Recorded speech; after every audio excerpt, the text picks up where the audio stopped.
கர்த்தருடைய பரிசுத்த நாமத்திற்கு மகிமை உண்டாவதாக. இன்றைய வார்த்தை 30 உபாகமும் 10வது வசனத்தின் பின்பகுதி. கர்த்தர் உன் பிதாக்கள் மேல் சந்தோஷமாயிருந்தது போல உன்மேலும் உனக்கு நன்மை உண்டாக திரும்பவும் சந்தோஷமாயிருப்பார். Deuteronomy 30:10-9.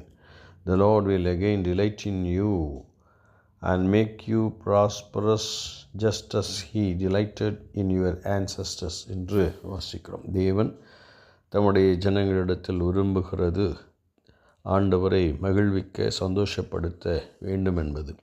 எப்படி கர்த்தரை சந்தோஷப்படுத்த முடியும் என்பதற்கு ஆண்டவரை இங்கே ஒரு காரியத்தை சொல்லுகிறார்.